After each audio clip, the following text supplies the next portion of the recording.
Muy bien, así que este sábado continuamos la gran serie que hemos estado haciendo ya por varios meses, ¿verdad? Estamos hablando acerca de la temática del santuario.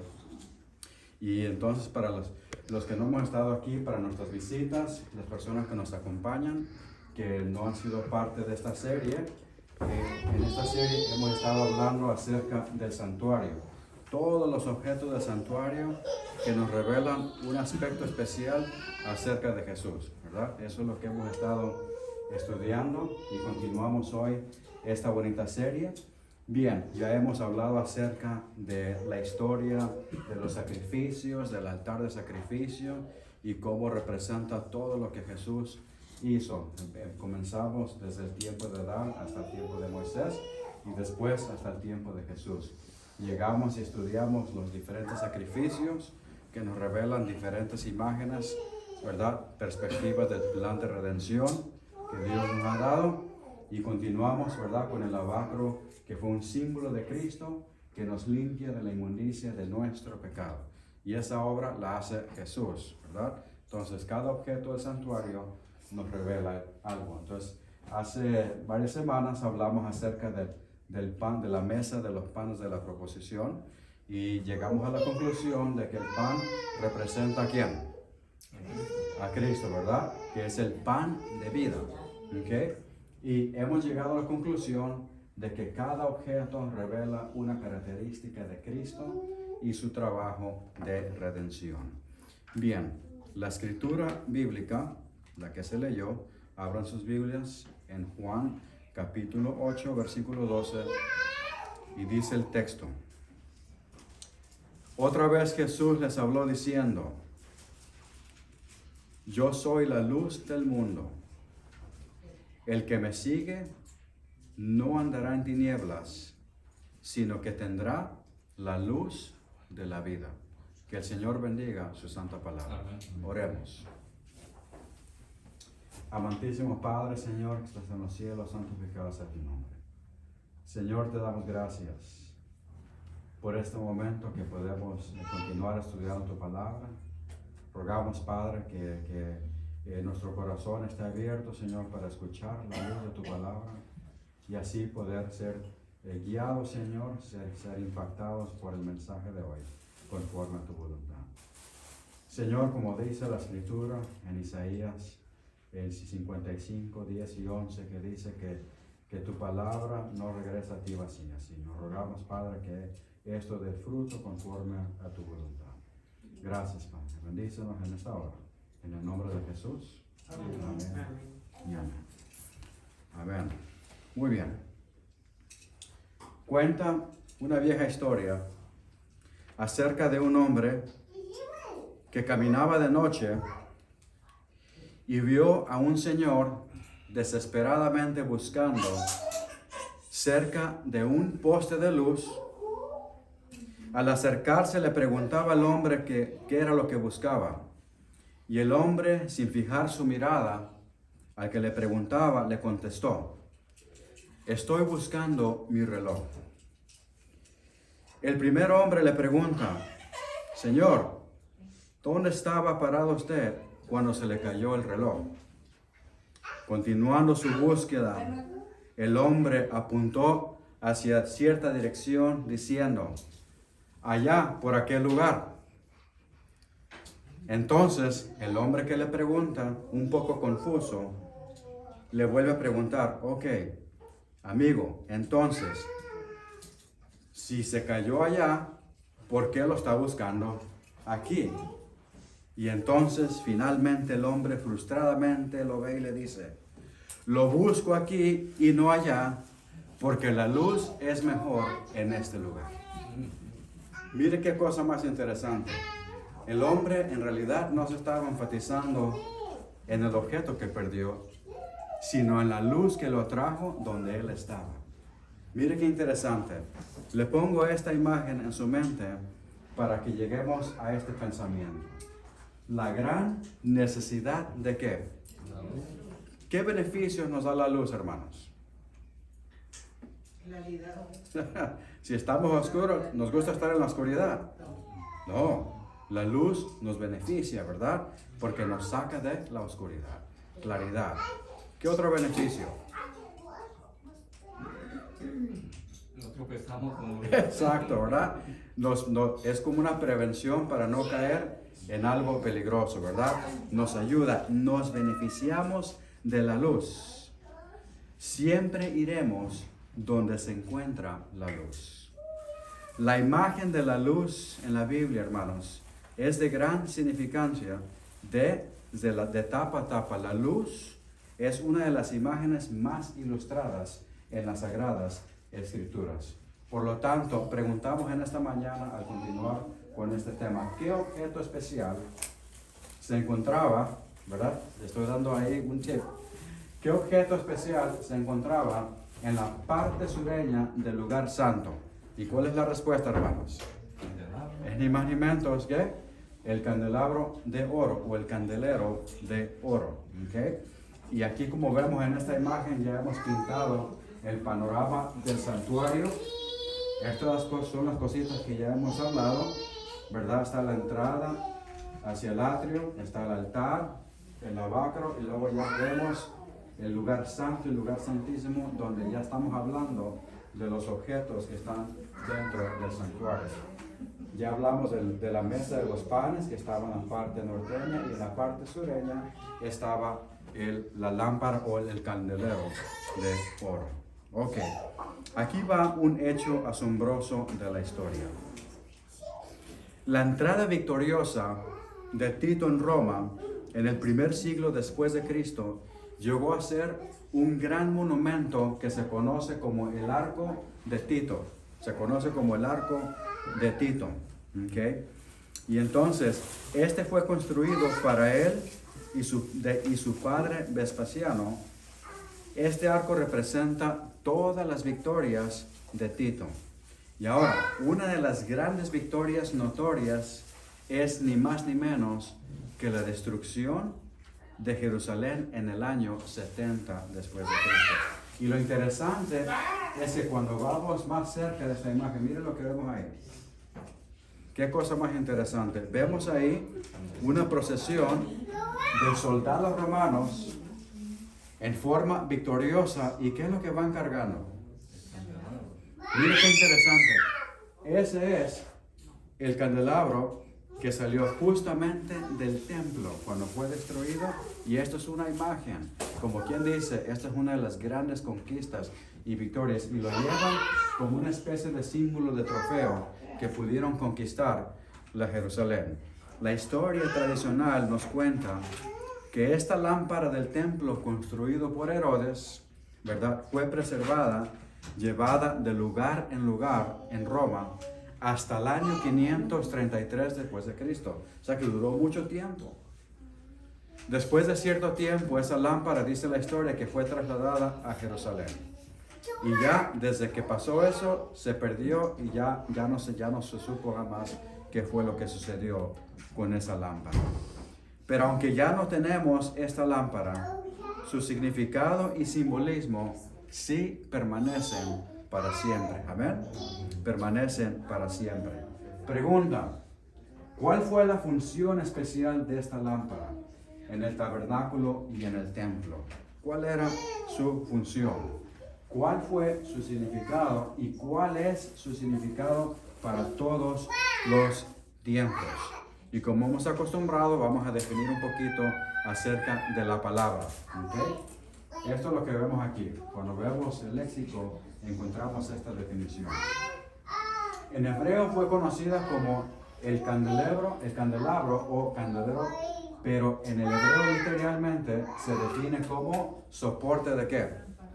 Soporte de lámpara, así como lo vemos aquí, ¿verdad? En realidad son diferentes lámparas separadas, pero están en una base, justamente como lo vemos en la imagen. ¿Okay? Entonces, este es el texto principal en Éxodo 25. Si usted quiere tomar referencia, apúntalo, ¿verdad? Para que lo estudie con más detalle, pues no tenemos mucho tiempo para elaborar versículo por versículo, pero esta es la referencia principal. Es un candelabro de una unidad de 7 lámparas hechas a martillo que fue puesto al lado sureño del lugar santo, para alumbrar el lugar. ¿En qué tiempo? De noche, ¿verdad? De noche. Quedaba encendida toda la noche hasta el amanecer. Y qué interesante el concepto. Luz siempre estaba presente en el santuario. Es interesante. Y esto lo preparaba el sacerdote a la puesta del sol. Se encendía y hasta la mañana es que lo apagaba. Pero siempre. Ahora dice una tradición judía. Esto es solamente una historia judía. Que la lámpara central, o sea, la que está en medio, cuenta la historia, que esa siempre estaba encendida. Qué interesante. Aarón atendía las lámparas en el mismo tiempo que atendía el altar de incienso. Ahora, esto es importante, hermanos, porque esto ya nos lleva a conectar el propósito de la lámpara. ¿Qué es lo que la lámpara en realidad está haciendo en el santuario? Esta era una luz, la luz que promovía ¿la qué?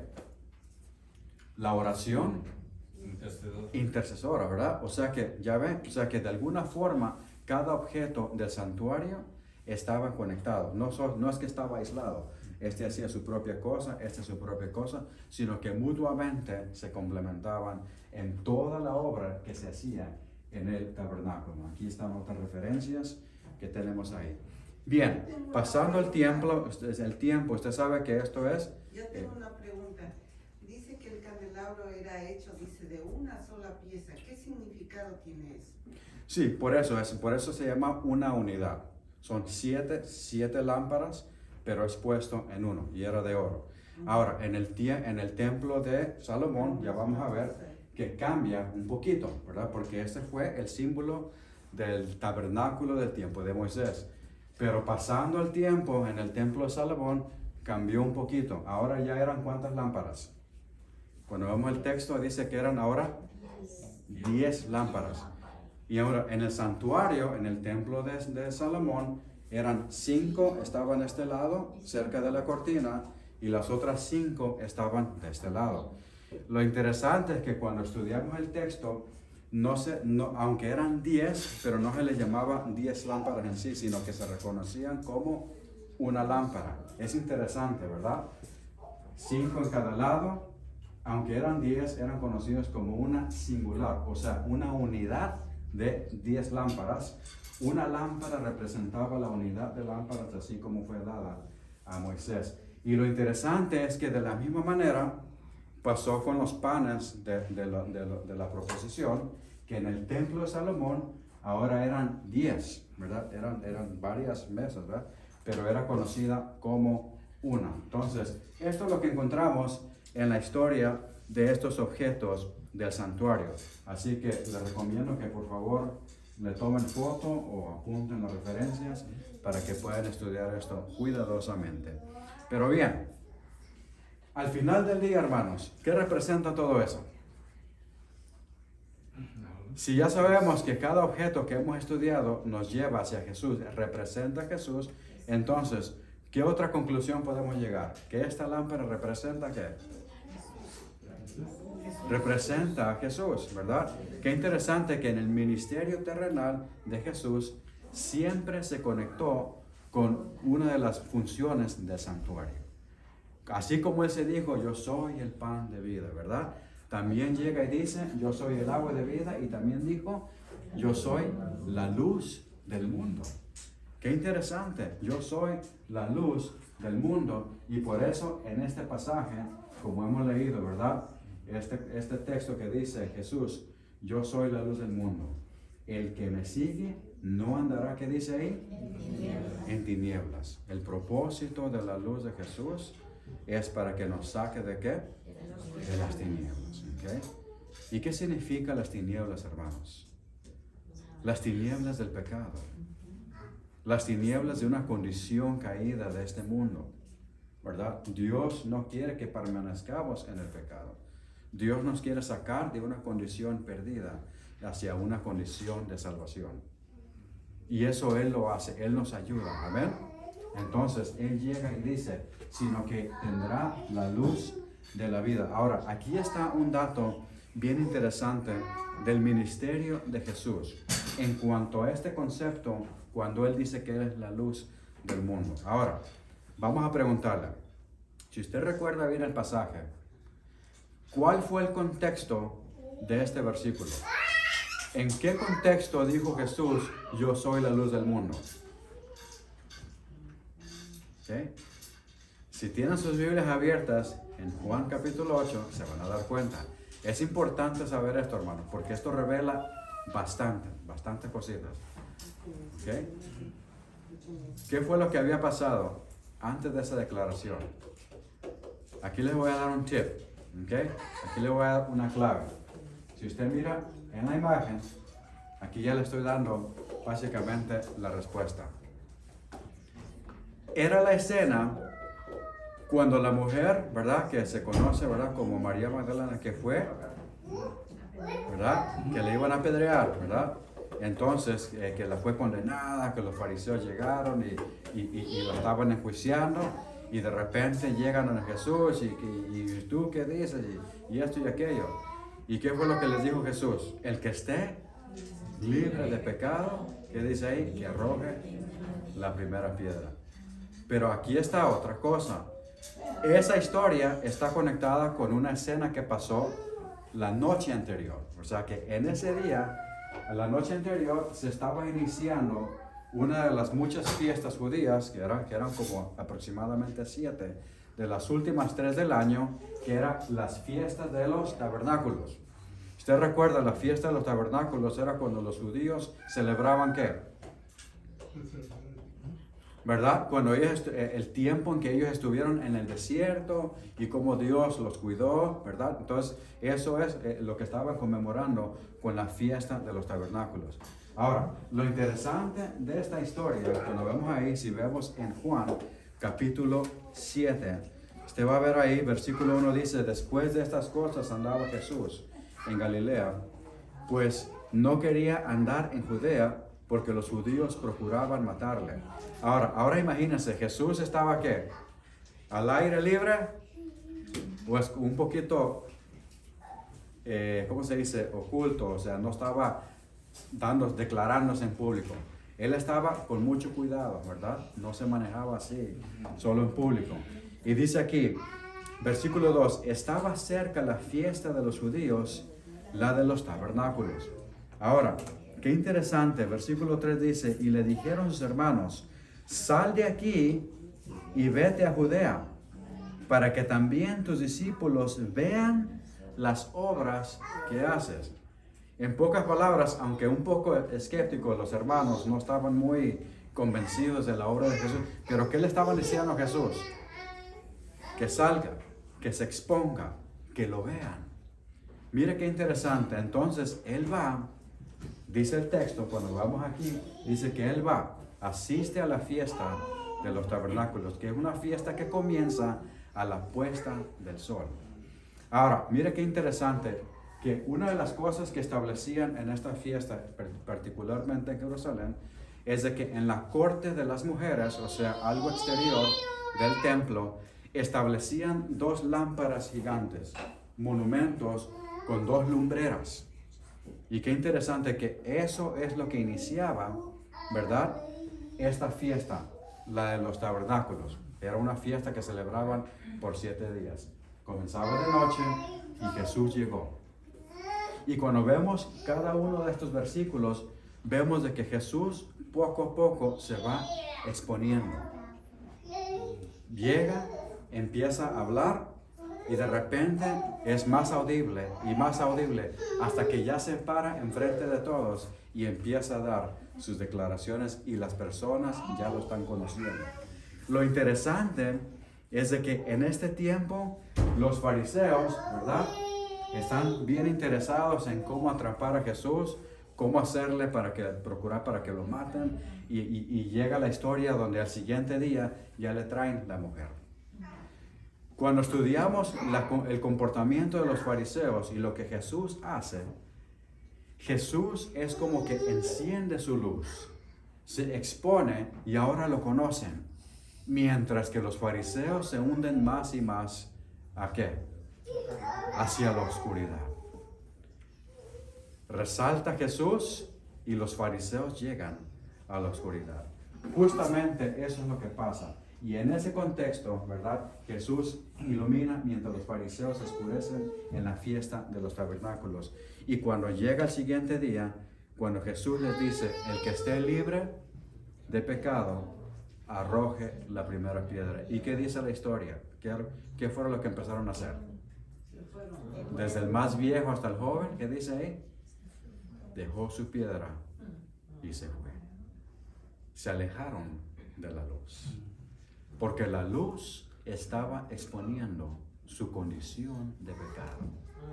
Mientras que la mujer estaba en la luz. Estaba condenada, pero ¿qué hizo Jesús? ¿La destruyó? No. Dice, ni yo te condeno, ¿verdad? La perdonó, pero sí le dijo, ¿verdad? Ve y no peques más. En pocas palabras, ella fue expuesta a la luz que lo salvó. Entonces, justamente después de eso, es de que Jesús da la declaración, yo soy la luz del mundo. El que conmigo anda, no andará en tinieblas. Qué cosa más interesante. Vemos en el concepto de Jesús. Y él llega, dice, Juan capítulo 9, versículo 5, dice, entre tanto que estoy en el mundo, vuelve a decir él, soy, ¿qué dice ahí? La luz del mundo. Y todo esto pasó, qué interesante, en la fiesta de los tabernáculos, ¿verdad? Le vuelvo a repetir, ¿qué fue lo que inició la fiesta de los tabernáculos? ¿Columnas de qué? Lámparas, ¿verdad? Qué interesante, ¿verdad? ¿Y qué fue lo que hizo Jesús poco a poco? Mostró su luz, ¿verdad? Estamos hablando en la forma metafóricamente hablando, ¿verdad? Su luz, porque Él está hablando así. Él es la luz. Tiempo después, Él llega y nos da esta declaración. Juan capítulo 12, Él llega y nos dice, entonces Jesús le dijo, aún por un poco, ¿qué dice ahí? Esta luz entre vosotros, ¿se está refiriendo a quién? El mismo. Esta luz entre vosotros, ¿verdad? Andad entre tanto que tenéis que luz, para que no os sorprenda las tinieblas. Porque el que anda en tinieblas, ¿qué dice ahí? No sabe. Como usted dijo, hermano, ¿verdad? El beneficio de la luz nos saca del peligro. Dice, entre tanto que tenéis la luz, a Jesús, creed en la luz, para que seáis, ¿qué dice ahí?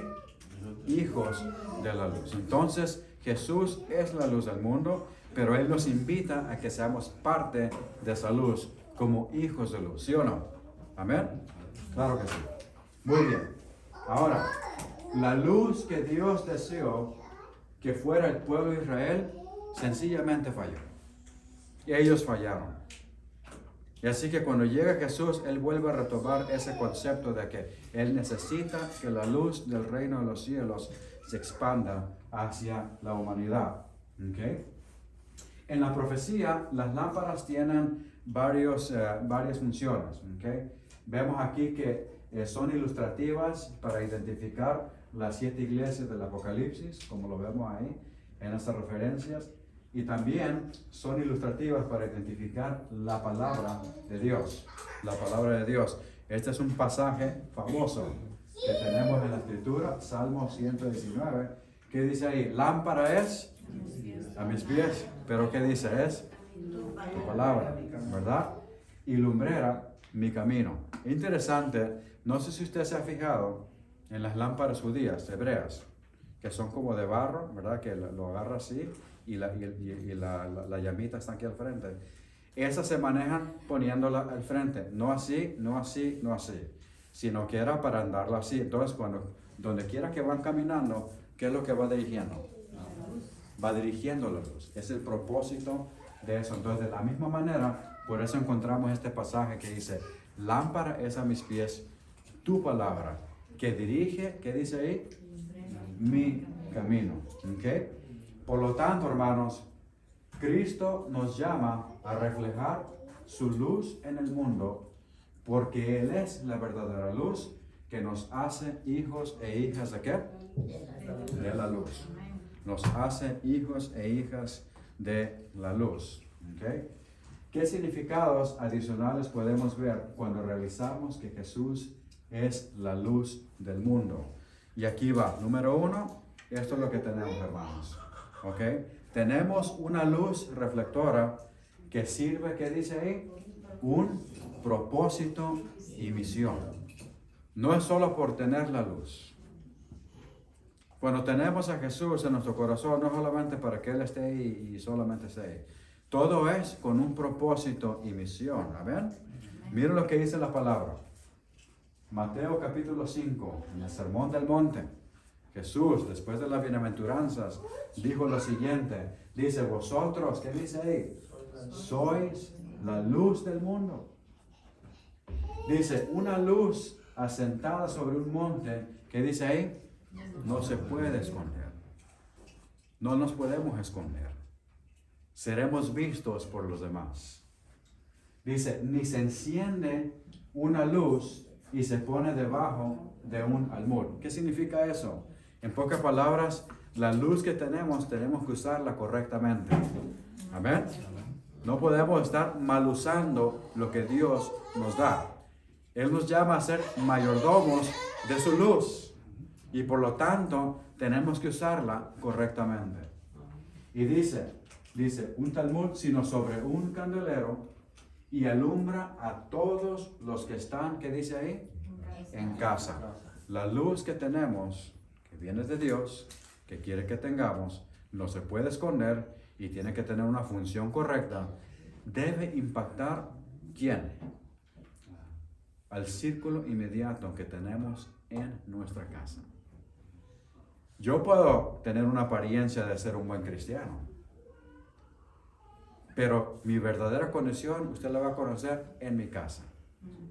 Por lo tanto, es en nuestra casa que tenemos que genuinamente ser de Cristo y en Cristo. Amén.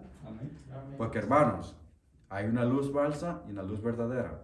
Pues nosotros podemos fingir cualquier luz, pero Jesús pide que reflejemos la luz verdadera, la que viene de Él. Amén. Este es el impacto que nos llama, que tengamos así alumbre, que dice ahí, vuestra luz delante de los hombres, que dice ahí, para que vean vuestras buenas obras. Ahora, hacemos eso para que nos alaben, para que nos digan, oh, qué tanto conoce este hermano, esta hermana, oh, maestro, qué buenos cristianos son esos. No, hermanos, sino para que realmente vean que nosotros andamos con Jesús. Así como los apóstoles le dijeron, ¿verdad? Ustedes recuerdan, en Hechos capítulo 14, que los fariseos dicen, estos hombres realmente se ven que estaban con Jesús. Muy bien, dice, y glorifiquen a Dios. Glorifiquen a vuestro Padre, ¿qué dice ahí? Que está en los cielos. El poder del sol brilla sobre la luna. Ahora, la luna no genera la luz. La luz de la luna viene ¿de dónde? Del sol. Ahora, ¿pero para qué recibe la luz la luna? Correcto, para beneficiar a la tierra. Es interesante, la luna recibe la luz del sol, pero para beneficiar a la tierra. En pocas palabras, la misión de la luna es dar luz a la tierra. Ahora, qué interesante que en la profecía se dice que la mujer representa a la iglesia, está encima de ¿qué? De una luna, ¿verdad? Porque la luna es un símbolo de reflejar, ¿qué dice ahí? La luz. La iglesia refleja la luz de Dios, ¿dónde? En el mundo, ¿amén? Ese es el propósito de la luz. Es de la misma manera, nuestra luz debe guiar a otros por el camino correcto y seguro. ¿Ok? Número 2. Tenemos una luz reflectora que nos mantiene, ¿qué dice ahí? Alertas y despiertos. Alertas y despiertos. Mira lo que dice el pasaje en Primera de Tesalonicenses capítulo 5. Este es el versículo que dice, Pablo nos da la advertencia. Dice, mas vosotros, hermanos, que dice ahí, no estáis ¿en qué? En tinieblas. Para que aquel día os sorprenda como ladrón. Está hablando de la venida de Jesús. Porque todos vosotros sois hijos de luz e hijos del ¿qué? Del día. No somos de la noche ni de las tinieblas. Por tanto, ¿qué dice Pablo? No durmamos como los demás, sino que velemos y seamos alertas, ¿verdad? Sobrios, alertas. Pues los que duermen de noche duermen, y los que se embriagan de noche se embriagan. Pero nosotros que somos del día, ¿verdad? Seamos sobrios, habiéndonos vestido con la coraza de fe y de amor, y con la esperanza de salvación como yelmo. Es interesante lo que dice el apóstol Pablo, que si andamos en la luz, tenemos que estar despiertos y alertas. Amén. Despiertos y alertas. Cuenta una historia de la antigüedad.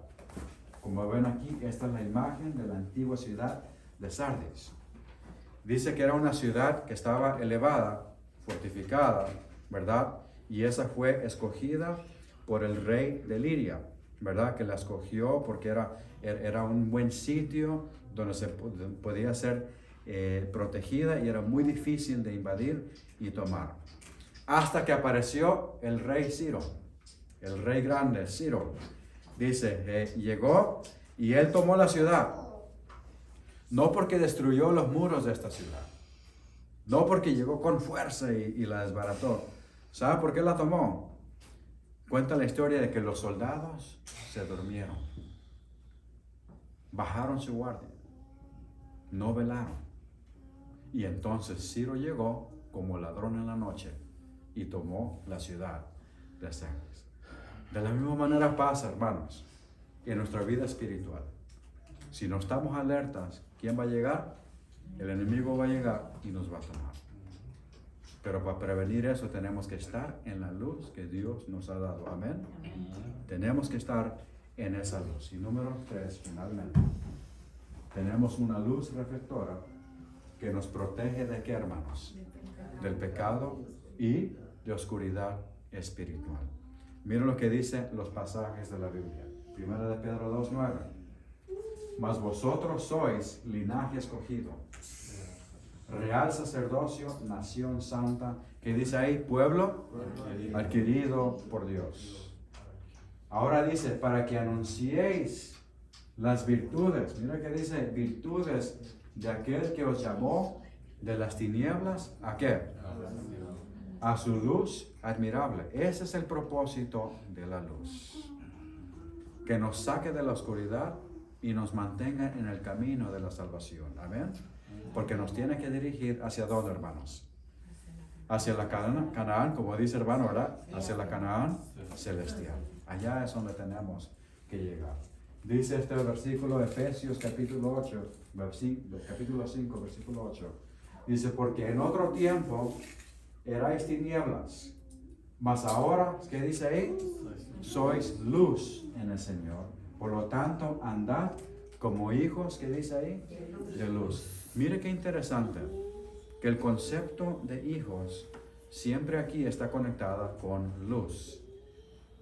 Para ser identificados como hijos de Dios e hijas de Dios, tenemos que andar en la luz de Cristo. Amén. En la luz de Cristo. Y finalmente, este pasaje, Juan capítulo 3, aquí nos revela el por qué muchos no escogen acercarse a la luz. Y esta es la condenación, dijo Jesús, cuando estaba hablando con Nicodemo aquella noche. Le dijo, que la luz vino al mundo y los hombres amaron ¿qué? ¿Qué dice ahí? Amaron más las tinieblas que la luz, porque sus obras eran malas. Dice, porque todo aquel que hace lo malo, ¿qué dice ahí? Aborrece la luz y no viene a la luz para que sus obras no sean reprendidas. Y eso fue lo que Jesús exactamente hizo cuando los hombres le trajeron a la mujer adúltera.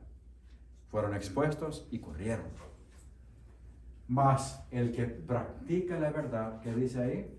Viene a la luz, para que sea manifiesto que sus obras son hechas en quién, ni más ni menos que en Dios.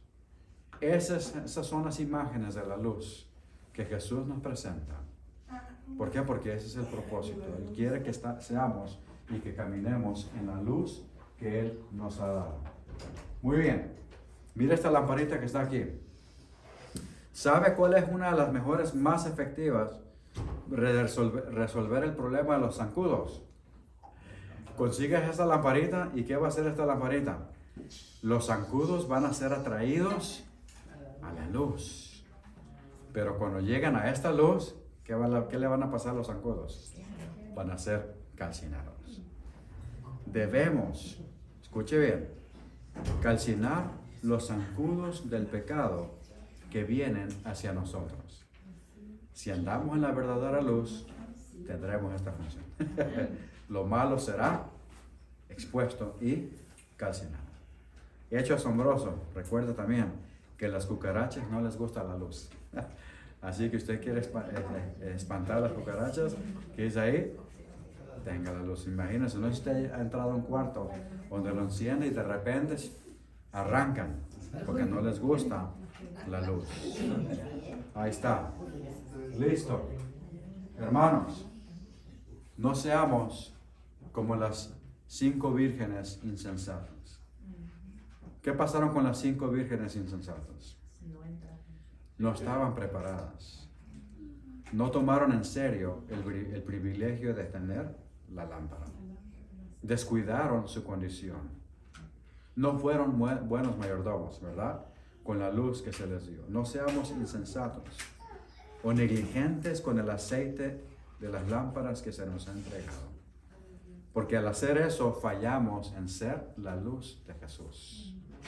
Sino más bien seamos como las 5 vírgenes que estaban, ¿qué dice ahí? Preparadas, listos. Y recuerden, Mateo 5, de lo que está ahí, está en el contexto de lo que Dios está haciendo ahorita en el santuario celestial. Jesús está intercediendo por nosotros. Mientras somos procesados por ese juicio investigador, tenemos que estar ¿dónde? En la luz, que es en Cristo Jesús. Amén. Es la voluntad de Dios, mis hermanos, que nos conectemos con el origen de la luz. Ser hijos de la luz y servir a Dios como sus portaluces en el mundo de oscuridad, para que otros también lleguen a la luz verdadera. Amén. ¿Cuántos de nosotros queremos decirle, Señor, gracias por esa luz que encontramos en Cristo Jesús? ¿Cuántos le decimos, Señor, yo quiero ser un mayordomo fiel de esa luz que me has dado? Ayúdame a ser un hijo e hija de Dios responsable con la verdad, que es la luz de la verdad que me has dado. Amén. ¿Cuántos queremos decir, Señor, yo me dedico a esa luz para que yo pueda guiar a otros a esta luz que los va a salvar también del pecado? Amén. Amén. Gloria a Dios. Bien, continuamos con esta serie, hermanos. Todo lo del santuario es acerca de Jesús y su obra por nosotros. Gloria a Dios. Los siguientes los objetos que nos queda por estudiar, vamos a hablar un poco acerca del altar de incienso. Es bastante, qué bonito ese tema. Cuando lo estudiamos desde el Viejo Testamento hasta el libro de Apocalipsis, qué imágenes más bonitas. Y luego vamos a concluir, ni más ni menos, con la temática del Arca del Pacto, ¿verdad? ¿Qué es lo que se encuentra ahora en el lugar santísimo? ¿Y qué significa todo eso aún para nuestros días? Gloria a Dios. Y concluyamos con una oración. Vamos a ver. Amantísimo Padre, Señor, damos gracias por este momento que nos diste de poder estudiar tu palabra. En este momento rogamos, Señor, que caminemos en la luz que tú nos has dado. Como tu palabra dice, Jesús es la luz del mundo. Son las imágenes que encontramos ya desde el tiempo del tabernáculo, del templo de Salomón, que solamente es como quien dice un panorama de lo que ya ha estado siempre en el santuario celestial. Que la luz que representa a Jesús, pues Él dijo, yo soy la luz del mundo. Y nos invita, Señor, a que nosotros seamos hijos de la luz. Que tiene gran beneficio, Señor, en andar en la luz. Sálvanos, guíanos, Señor, y ayúdanos a ayudar a otros, para que salgan también de la oscuridad espiritual. Amén. Gracias, Padre. Bendícenos el resto de este día. En el nombre de Jesús. Amén. Amén. Y amén. Vamos a concluir